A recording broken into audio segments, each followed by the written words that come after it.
Okay student સંભળાય છે? Good morning.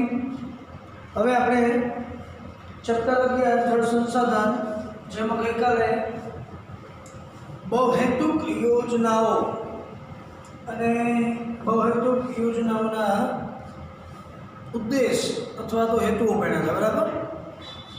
ત્યાર પછી ભારતની મુખ્ય બહુહેતુક યોજનાઓ ભણ્યા હતા. ભારતની મુખ્ય બહુહેતુક યોજનાઓ ભણ્યા, જળનું મહત્વ ભણ્યા. હવે એનાથી ત્યાર પછીનો જે પ્રશ્ન છે એ સિંચાઈ ક્ષેત્રનું વિતરણ છે. પણ એ સિંચાઈ ક્ષેત્રનું વિતરણ કેવું છે? અસમાન છે. અહીંયાથી ક્યારેક 2 માર્ક્સનો પ્રશ્ન નીકળી શકે કે સિંચાઈ ક્ષેત્રનું વિતરણ અસમાન છે, વિધાન સમજાવો.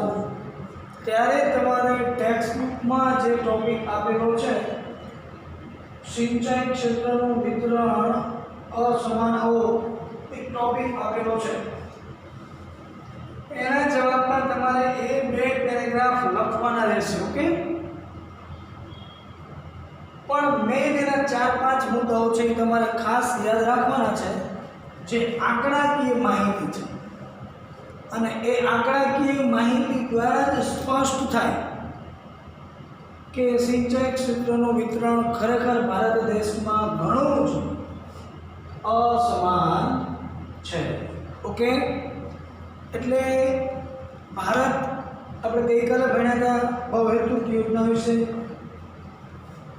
તો ભારતમાં ઘણી બધી બારેમાસ વહન કરનારી નદીઓ વહે છે, જે નદીઓના પાણી અંતે તો સમુદ્ર સુધી જાય છે અને અંતે કોઈ સાગર, ઉપસાગર, મહાસાગર, સમુદ્રને મળે છે. તો સિંચાઈ ક્ષેત્રનું વિતરણ તો સ્વાભાવિક છે કે જ્યાં પાણીની વધુ ઉપલબ્ધતા હોય અને બહુહેતુક જેવા મોટા મોટા બંધ બાંધવાની જ્યાં શક્યતાઓ છે એવા જ વિસ્તારમાં પાણીનો સંગ્રહ થાય અને એ પાણીનો ઉપયોગ સિંચાઈ માટે કરી શકે. બીજી બાજુ જોવા જઈએ તો ભારત દેશમાં વરસાદની પણ અનિયમિતતા અને અનિશ્ચિતતા છે. તો ભારતમાં વરસાદની અનિયમિતતા અને અનિશ્ચિતતાને કારણે પણ સિંચાઈ ક્ષેત્રનું વિતરણ અસમાન જોવા મળે છે. તો ભારત દેશના સઘન જે સિંચાઈ ક્ષેત્રો છે, સઘન સિંચાઈ ક્ષેત્રો મતલબ જ્યાં જે રાજ્યોમાં સિંચાઈ ક્ષેત્રનું પ્રમાણ ઘણું વધારે છે. હવે એવા બધા જે નદીઓના મુખ્ય ત્રિકોણ પ્રદેશ હોય તો પૂર્વ, ઉત્તર અને ઉત્તર પૂર્વ રાજ્યોમાં સઘન સિંચાઈ ક્ષેત્રો આવેલા છે. દક્ષિણમાં પણ છે કે જે મોટી મોટી નદીઓ છે એને મુખ્ય ત્રિકોણ પ્રદેશ બનાવ્યા. એ મુખ્ય ત્રિકોણ પ્રદેશનો ઉપયોગ મોટા મોટા બંધ બાંધી પાણીનો સંગ્રહ કરી અને ત્યાં સિંચાઈ કરવામાં આવે છે. તો જેમાં બ્રહ્મપુત્ર, ગંગા નદીનો મુખ્ય ત્રિકોણ પ્રદેશ, તામિલનાડુમાં કૃષ્ણા કાવેરીનો મુખ્ય ત્રિકોણ પ્રદેશ, ઓરિસ્સામાં મહાનદીનો મુખ્ય ત્રિકોણ પ્રદેશ, આ બધી નદીઓના મુખ્ય ત્રિકોણ પ્રદેશોમાં સિંચાઈ ક્ષેત્ર વધુ જોવા મળે છે. ત્યાં સિંચાઈ ક્ષેત્રનું પ્રમાણ વધુ છે એની પાછળનું કારણ છે ત્યાંથી નીકળતી બારેમાસ નદીઓ અને એ નદીઓએ બનાવેલા મુખ્ય ત્રિકોણ પ્રદેશો, બરાબર? તો હવે આના પરથી ભારત દેશમાં સિંચાઈ ક્ષેત્રનું પ્રમાણ વધ્યું તો એક MCQનો પ્રશ્ન છે કે ભારત દેશમાં સ્વતંત્રતા પછી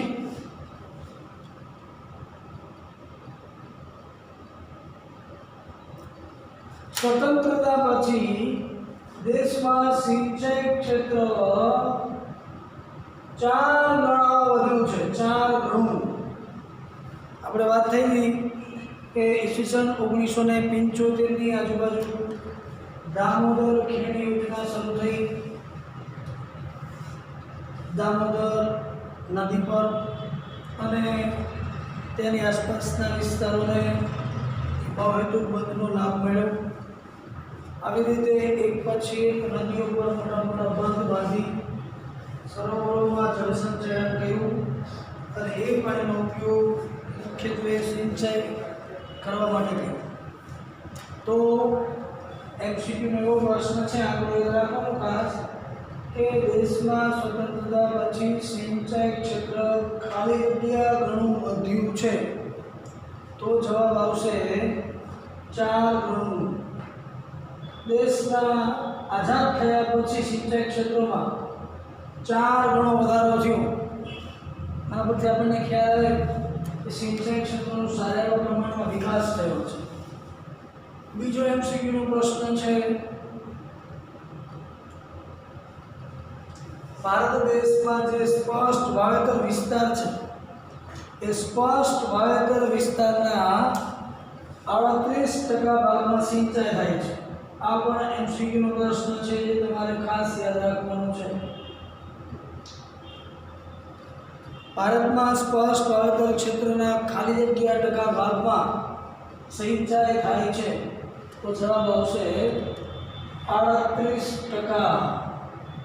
આનો મતલબ હજી સિંચાઈ ક્ષેત્રનો જોઈએ એટલા પ્રમાણમાં વિકાસ થયેલો નથી, કારણ કે આ સિવાયનો જે વાવેતર વિસ્તાર છે એ વાવેતર વિસ્તાર હજી પણ વરસાદ આધારિત છે.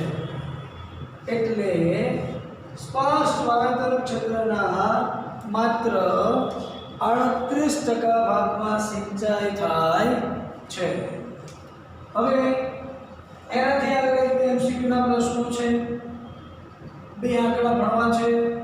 આંકડા પરથી આપણને ખ્યાલ આવશે કે ખરેખર ભારત દેશમાં સિંચાઈ ક્ષેત્રનું વિતરણ કેટલું અસમાન છે. એમાં આમ તો દેશ આઝાદ થયા પછી સિંચાઈ ક્ષેત્રમાં વધારો થયો છે, સિંચાઈ ક્ષેત્રનો વિકાસ થયો છે, પણ જ્યાં જે પ્રમાણે એને લાયક અનુકૂળતા હતી એવા સ્થળોએ એવા વિસ્તારમાં સિંચાઈ ક્ષેત્રનો વધારો કરી શકાયો છે. દેશના અમુક રાજ્યોમાં સિંચાઈ ક્ષેત્રનો વિકાસ કરવો ખૂબ મુશ્કેલ છે, કારણ કે આજે પણ દક્ષિણના પ્રદેશ અને પૂર્વના રાજ્યોમાં સિંચાઈ તળાવો દ્વારા થાય છે, નહીં કે મોટા મોટા બંધો બાંધી નહેરો દ્વારા. તળાવો દ્વારા સિંચાઈ થાય છે હાલમાં. એટલે 2 આંકડા ભણશો એના પરથી આપણને ખ્યાલ આવશે કે ખરેખર સિંચાઈ ક્ષેત્રનું વિતરણ કેટલું અસમાનતા ધરાવે છે. એમાં છે પછી આજે પણ ભારતના મિઝોરમ રાજ્યમાં સ્પષ્ટ વાવેતર વિસ્તારના માત્ર ને માત્ર 7.3% વિસ્તાર સિંચાઈ હેઠળ છે. જેમ સ્પષ્ટ વાવેતર ક્ષેત્રનો ભારત દેશનો કુલ વિસ્તાર છે 38% ભાગમાં સિંચાઈ થાય છે, એવી રીતે ભારતના મિઝોરમ રાજ્યના સ્પષ્ટ વાવેતર વિસ્તારના માત્ર ને માત્ર 7.3% ભાગમાં સિંચાઈ થાય છે. એટલે આ એમસીક્યુના પ્રશ્નો છે. ખાસ આંકડાઓ યાદ રાખો, રાજ્યનું નામ યાદ રાખો કે ભારત દેશમાં સૌથી ઓછું સિંચાઈ કયા રાજ્યમાં થાય છે? મિઝોરમ રાજ્યમાં, જેનું ટકાવારી પ્રમાણ કેટલું છે? 7.3. એવી રીતે ભારત દેશમાં સૌથી વધુ સિંચાઈ કયા રાજ્યમાં થાય છે? તો જવાબ આવશે પંજાબ રાજ્યમાં, જેનું પ્રમાણ છે 90.8%. આ 90.8% છે સૌથી વધારે છે, જ્યારે 7.3% જે સૌથી ઓછું છે. એટલે કે પંજાબ રાજ્યના કુલ સ્પષ્ટ વાવેતર વિસ્તારના 90.8% વિસ્તારમાં સિંચાઈ થાય છે.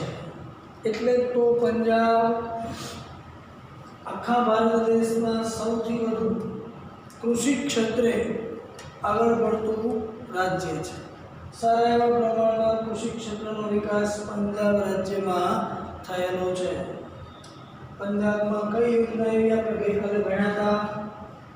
પંજાબ રાજ્યમાં સતલુજ નદી પર બાખડા નાગર નામનો બંધ બાંધવામાં આવ્યો છે. એ બંધનો લાભ પંજાબ અને હરિયાણા રાજ્યને મળે છે. એટલે આમ સિંચાઈ ક્ષેત્રનું સૌથી વધુ પ્રમાણ પંજાબ રાજ્યમાં છે. 90.8% વિસ્તાર એનો સિંચાઈ હેઠળ છે. બરાબર. હવે જે બાકીના અન્ય રાજ્યો છે એ બાકીના લગભગ અન્ય રાજ્યોમાં 40%થી વધુ સિંચાઈ થઈ રહી છે. 40%થી વધુ સિંચાઈ થતી હોય કુલ સ્પષ્ટ વાવેતર વિસ્તારના એવા રાજ્યો કયા? તો કે પહેલું પંજાબ તો આવે જ. પંજાબ 90.8 છે એટલે 40%થી વધી ગયું. મિઝોરમ ના આવે કારણ કે 7.3% છે. એટલે 4-5 રાજ્યો આપણે ટેક્સ્ટબુકમાં આપેલા છે. એક બે રાજ્યો ખાસ યાદ રાખી લેવાના એટલે આપણને એનું વિતરણ કરતા ભાગ. બરાબર. તો 40%થી વધુમાં પંજાબ છે, હરિયાણા છે, બિહાર છે, ઉત્તર પ્રદેશ છે, જમ્મુ કાશ્મીર છે, તમિલનાડુ છે. આ બધા રાજ્યોમાં સ્પષ્ટ વાવેતર વિસ્તારના 40%થી વધુ વિસ્તારમાં સિંચાઈ થાય છે. બરાબર. એટલે મિઝોરમમાં 7.3, પંજાબમાં 90.8 અને બાકીના બધા જે અન્ય રાજ્યો છે એમાં પંજાબ, હરિયાણા, ઉત્તર પ્રદેશ, બિહાર, જમ્મુ કાશ્મીર, તમિલનાડુ આ બધા રાજ્યો 40%થી વધુ સિંચાઈ ધરાવે છે. આમ અહીંયા આપણું આ સિંચાઈ ક્ષેત્રનું વિતરણ ઘણું અસમાન છે. વિધાન સમજાવો એ પ્રશ્ન આપણો અહીંયા પૂરો થયો. ટેક્સ્ટ બુકમાં એના 2 પેરેગ્રાફ આપેલા છે એ એનો જવાબ ગણો. તો એવો પ્રશ્ન પૂછાય કે ભારતમાં સિંચાઈ ક્ષેત્રનું વિતરણ ઘણું અસમાન છે, વિધાન સમજાવો. ત્યારે એના જવાબમાં તમારે ખાસ આ આંકડાકીય માહિતી લખવાની રહેશે. ઓકે. ટેક્સ્ટ બુકમાં છે એ પેરેગ્રાફ તો લીટીમાં એ પાસે એનો જવાબ છે. એટલે આજનો આપણો પ્રશ્ન ફેસબુકમાં લખવાનો રહેશે. સિંચાઈ ક્ષેત્રનું વિતરણ અસમાન છે. બરાબર. તો એ ટેક્સ્ટ બુકમાં જોઈએ ને 2 પેરેગ્રાફ લખી નાખો.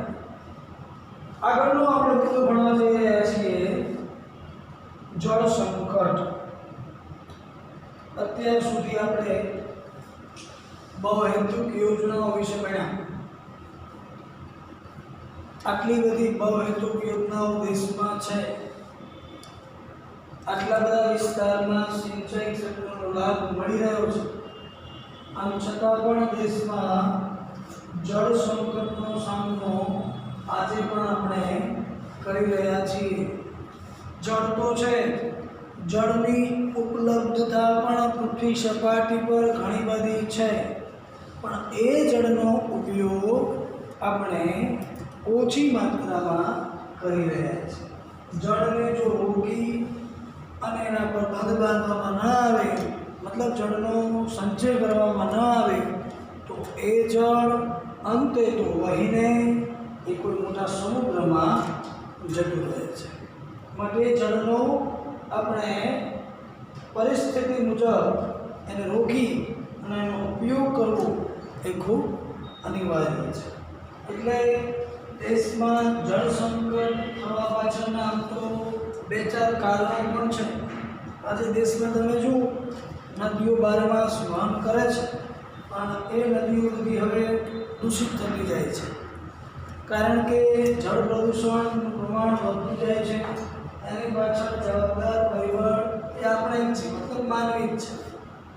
એટલે જળ સંકટ થવા પાછળના 2-4 કારણો છે. એમાં એના જવાબમાં તમારે આ 4 મુદ્દા લખવાના રહેશે. ભારતમાં જળ સંકટનું પ્રમાણ વધતું જાય છે. વિધાન સમજાવો. આવો અહીંયાથી બીજો પ્રશ્ન નીકળશે, 2 માર્ક્સમાં પૂછી શકાય એવો. તેમાં તમારે 3 મુદ્દા લખવાના છે. ઓકે. માત્ર ને માત્ર તમારે આ 3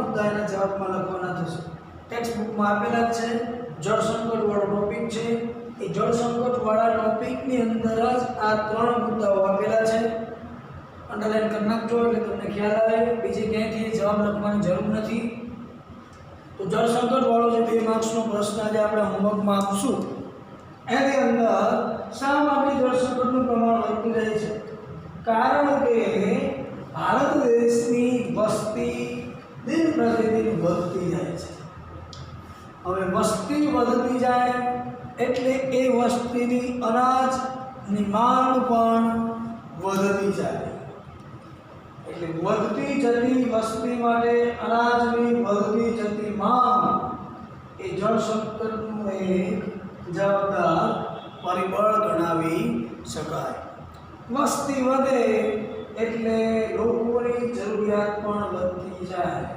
લોકોની જરૂરિયાત જે પણ વધતી જાય છે એની પૂર્તિ કરવામાં પ્રત્યક્ષ યા પરોક્ષ રીતે જળનો ઉપયોગ ફરજિયાત છે. ફરજિયાત એટલે જળ સંકટનું પ્રમાણ વધતું જાય છે.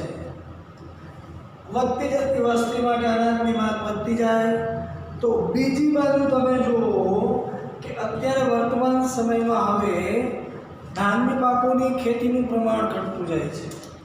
ખેડૂતો વધુને વધુ આવક મેળવવાના હેતુથી રોકડિયા પાકનું વાવેતર વધારે કરતા થયા છે. હવે રોકડિયા પાકનું વાવેતર વધતું જાય એટલે રોકડિયા પાકોને સિંચાઈની ફરજિયાત જરૂર પડે. એટલે એ જે જળ છે એ વધુને વધુ આમાં વપરાતું રહે છે. જ્યારે પીવા યોગ્ય પાણી, ઘર વપરાશ માટેનું પાણી, આ બધાની જે જરૂરિયાત છે એ ધીમે ધીમે અસંતોષાતી જાય છે. તો રોકડિયા પાક કયા કયા આવશે આપણે 10મા ચેપ્ટરમાં ભણીશું. આમ છતાં પણ અત્યારે વાત કરી લઈએ કે કપાસ, શણ, શેરડી, તમાકુ, રબર આ બધા રોકડિયા પાક કહેવાય. હવે આપણે અગાઉ ભણ્યા હતા કે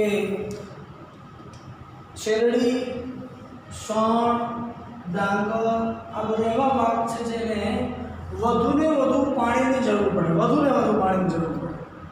હવે એ પાણી આની પાછળ ખર્ચાય એટલે પાણીનો જ્યાં ઉપયોગ ખરેખર કરવાનો છે ત્યાં એની તંગી વર્તાઈ રહી છે. આપણે એક ઉદાહરણ મળ્યા હતા કે 1 કિલો ઘઉંનું ઉત્પાદન કરવું હોય તો સરેરાશ 1500 લીટર પાણીની જરૂર પડે. 1 કિલો ઘઉંનું ઉત્પાદન કરવા માટે 1500 લીટર પાણી વપરાય. આજે દેશમાં હવે રોકડિયા પાકનું વાવેતર વધતું જાય તો રોકડિયા પાકો પાણી વિના થતા નથી. એટલે પાણીનો બહોળા પ્રમાણમાં ઉપયોગ આની પાછળ થતો રહે છે. બીજું શહેરીકરણ પણ એના માટે જવાબદાર છે. જળ સંકટનું પ્રમાણ વધતું જાય છે એને માટે શહેરીકરણ પણ જવાબદાર ગણાવી શકાય. એનાથી આગળ છે શહેરીકરણ થયું, યુગ પરિવર્તન થતું જાય છે, લોકોની જરૂરિયાત વધતી જાય છે તો સામે લોકોના જીવન ધોરણમાં પણ બદલાવ થતો જાય છે. એટલે આમ આ જે 3-4 મુદ્દાઓ રહ્યા એ જળ સંકટ થવા પાછળના જવાબદાર પરિબળ ગણાવી શકાય. તો આ 4 જે ટોપિક છે મુદ્દા ટેક્સ્ટબુકમાં આપેલા છે એનો જવાબ ગણાય. બરાબર. એક તો વધતી જતી વસ્તી માટે અનાજની વધતી જતી માંગ, બીજું છે રોકડિયા પાક ઉગાડવા, શહેરીકરણ અને લોકોના બદલાતા જતા જીવન ધોરણ. આ 3-4 મુદ્દાઓ છે એ જળ સંકટના જવાબદાર પરિબળો ગણાય છે. હવે આજે ભારત દેશમાં વધુને વધુ જળ સિંચાઈ પાછળ વપરાઈ રહ્યું છે ત્યારે બીજી બાજુ જે પ્રદેશમાં વરસાદ ઓછો પડે છે અથવા તો જે પ્રદેશમાં જળનો સંગ્રહ કરવો મુશ્કેલ છે એવા પ્રદેશમાં આજે ખાસ જળ સંકટ તોડાઈ રહ્યું છે. આવા વિસ્તારોમાં પીવા યોગ્ય પાણી નથી, ઘર વપરાશ માટેનું પાણી નથી, માટે ત્યાં જળની તંગી વધારે વર્તાઈ રહી છે. એમાં ખાસ છે કે ભારત દેશમાં રાજસ્થાનના શુષ્ક વિસ્તારમાં એક તો વરસાદ ઓછો પડે, બીજી બાજુ ત્યાં જળનો સંચય થઈ શકે એવા પરિબળો નથી, માટે ત્યાં જળ સંકટનું પ્રમાણ દિન પ્રતિદિન વધતું જાય છે. એટલે રાજસ્થાનના શુષ્ક વિસ્તારોમાં અને દક્ષિણ ભારતના દ્વીપકલ્પીય ઉચ્ચ પ્રદેશના વિસ્તારોમાં જે જળની તંગી દિન પ્રતિદિન વધતી જઈ રહી છે. અહીંયા આ એમસીક્યુનો પ્રશ્ન છે કે જળ સંકટનું પ્રમાણ મતલબ જળની તંગી વર્તમાન સમયમાં કયા પ્રદેશમાં વધતી જાય છે? તો એના જવાબમાં આવશે રાજસ્થાનના શુષ્ક વિસ્તારો અને દક્ષિણના દ્વીપકલ્પીય ઉચ્ચ પ્રદેશમાં જળ સંકટનું પ્રમાણ આજે પણ વધતું જાય છે. જળ સંકટ મતલબ જે પીવા યોગ્ય પાણી છે એનું પ્રમાણ ઘટતું જાય છે, તો બીજી બાજુ જે જળ છે એ જળમાં પ્રદૂષણ પણ વધતું જઈ રહ્યું છે. પીવા યોગ્ય પાણીની અત્યારે ખૂબ અછત છે. વરસાદ તો આવે જ છે, પણ વરસાદનું પાણીનો સંગ્રહ કરવો કેમ એ સંગ્રહ થતો નથી અને એ પાણી અંતે સમુદ્રમાં ચાલ્યું જાય છે. માટે ઉનાળા જેવી શુષ્ક ઋતુ દરમિયાન જળની તંગી વર્તાઈ રહી છે.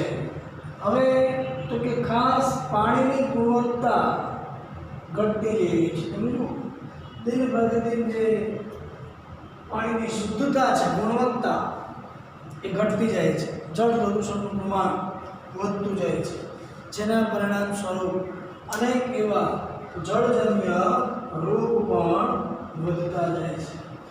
ચોમાસું પૂરું થયા બાદ નદી નાળા છલકાયા હોય અને એ પાણી અંતે સરોવરમાં ઠલવાય અને એ પાણી પછી પીવામાં લેવામાં આવે, એના કારણે જળજન્ય રોગનું પ્રમાણ વધતું જાય છે. મોટાભાગના રોગ જળને કારણે થાય છે. એ બધા જળ દૂષિત છે, જેને પીવા યોગ્ય નથી. તો પીવા યોગ્ય બનાવ્યા બાદ એ પાણીનો ઉપયોગ પીવામાં કરીએ તો એ સ્વાસ્થ્ય માટે સારી બાબત છે. એટલે ભારત દેશમાં હવે જળ સંકટની સાથે સાથે આરોગ્ય પણ દેશના લોકોનું સંકટમાં મુકાતું જાય છે. કારણ કે પીવાના પાણીની શુદ્ધતા અને પ્રાપ્યતા એ જીવનની મૂળભૂત જરૂરિયાત છે. કારણ કે પાણી એ માનવીની પ્રાથમિક જરૂરિયાત ગણાવી શકાય. 2 દિવસ ખોરાક ન લઈએ તો ચાલે, પણ 2 દિવસ પાણી વિના ચાલતું નથી. એટલે જળ એ જ જીવન છે. પૃથ્વી સપાટી પર સજીવ સૃષ્ટિનો આધાર એ જળ છે.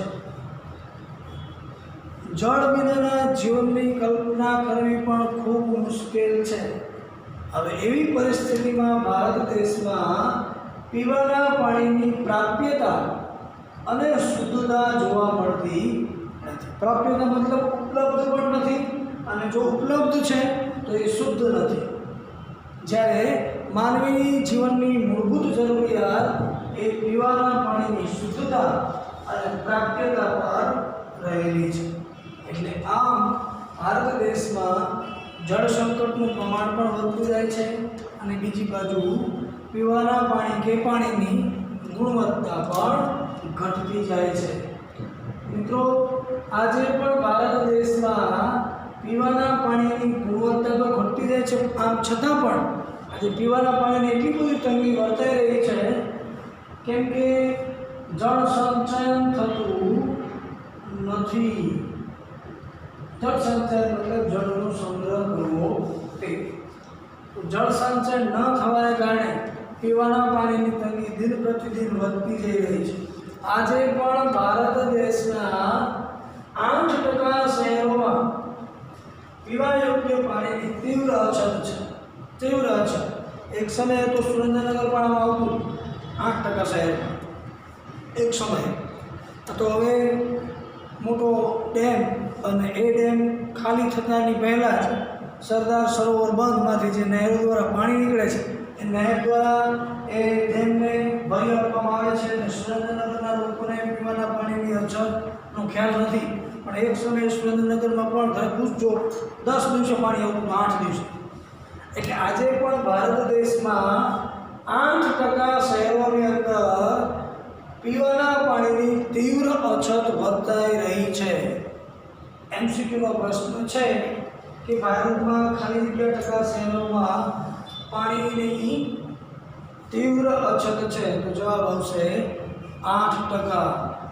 બીજો MCQનો પ્રશ્ન છે, આજે ભારત દેશમાં 50% જેટલા ગામડાઓમાં પીવા યોગ્ય પાણીની તીવ્ર અછત છે.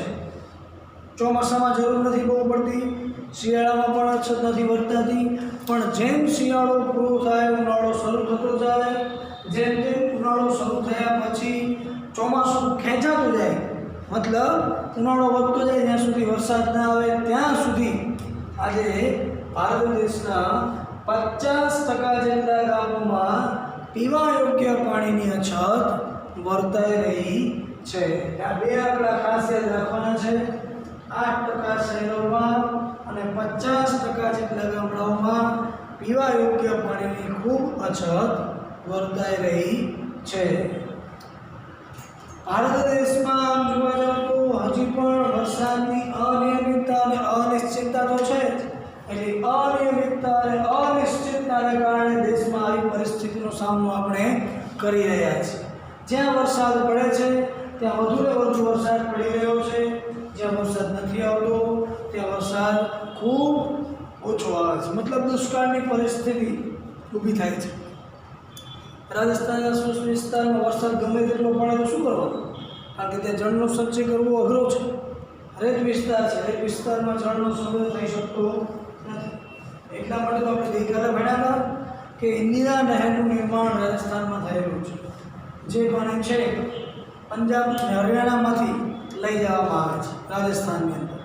એટલે આમ ભારત દેશમાં વરસાદની અનિયમિતતા અને અનિશ્ચિતતા છે, ત્યારે ભારત દેશમાં સિંચાઈનો બહુ બધો વિકાસ છે. આપણે સ્પષ્ટ વાવેતર વિસ્તારના 38% ભાગમાં સિંચાઈ થાય છે, તો બાકીનો જે વિસ્તાર હોય તો 2/3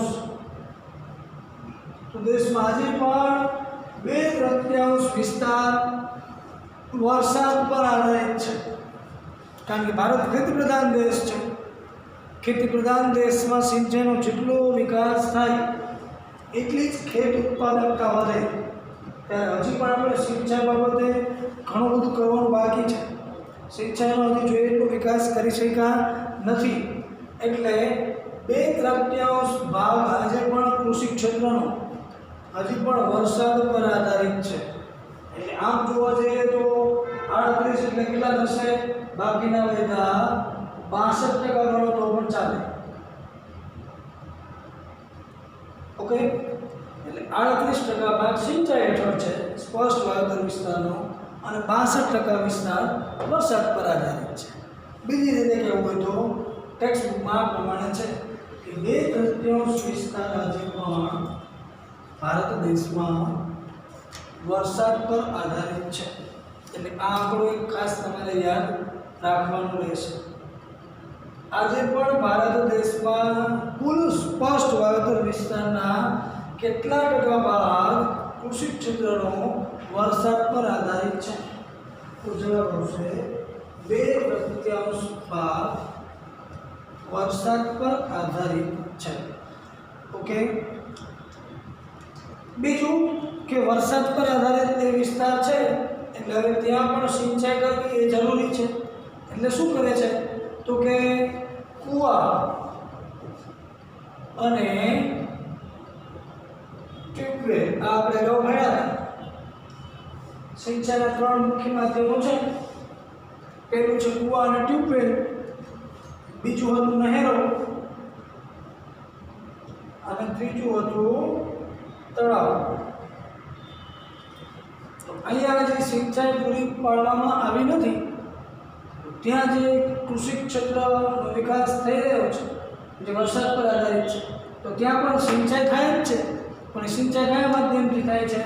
કૂવા અને ટ્યુબવેલના માધ્યમથી. તો કૂવા અને ટ્યુબવેલના માધ્યમથી ભૂમિગત જે જળ છે એ વધુને વધુ પ્રમાણમાં સિંચાઈ માટે થઈ અને બહાર કાઢવામાં આવી રહ્યું છે, જેના કારણે ભૂમિગત જળનું સ્તર નીચું જતું જાય છે. એટલે એ પણ એક મોટો પ્રશ્ન ઊભો થાય છે. વધુને વધુ ઊંડાઈથી આજે પાણી ખેંચવામાં આવી રહ્યું છે. પાણી ખેંચતાની સાથે ભૂમિગત જળનું જે સ્તર છે એ નીચું જતું જાય છે. વરસાદ ઓછો થાય એટલે ભૂમિગત જળનું સ્તર સ્વાભાવિક જ નીચું જાય. વળી એમાં પાછું ટ્યુબવેલની મદદથી 300 ફૂટથી પાણી બહાર કાઢવામાં આવે અને સિંચાઈ કરવામાં આવે એટલે વધુમાં વધુ સમય આ રીતે થાય એટલે સ્વાભાવિક છે કે ભૂમિગત જળનું સ્તર કેવું જાય? નીચું જતું જાય છે. ભૂમિગત જળનું સ્તર નીચું જતું જાય છે. મોટો ભાગ વરસાદ આધારિત છે. પીવા યોગ્ય પાણી મળતું નથી. ભૂમિ પ્રદૂષણનું પ્રમાણ, જળ પ્રદૂષણનું પ્રમાણ વધતું જાય છે. ત્યારે આવી કપરી પરિસ્થિતિનો સામનો આજે ભારત દેશ કરી રહ્યો છે. બીજું કે જળ પ્રદૂષણ વધતું જાય છે, એમાં ખાસ ઔદ્યોગિક વિકાસ એક બાજુ થતું જાય છે તો બીજી બાજુ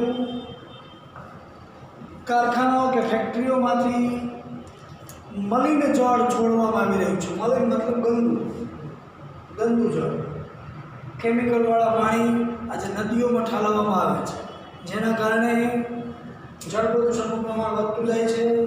તો એ મલિન જે જળ છે એ જ મલિન જળ પ્રદૂષણનો મુખ્ય સ્ત્રોત છે. MCQનો પ્રશ્ન અહીંયા નીકળશે કે જળ પ્રદૂષણનો મુખ્ય સ્ત્રોત ખાલી જગ્યા જળ છે તો જવાબ આવશે મલિન જળ એ જળ પ્રદૂષણનો મુખ્ય સ્ત્રોત ગણાવી શકાય. ત્યાર પછીનો ટોપિક એક આપણે લાસ્ટ ભણી લઈએ.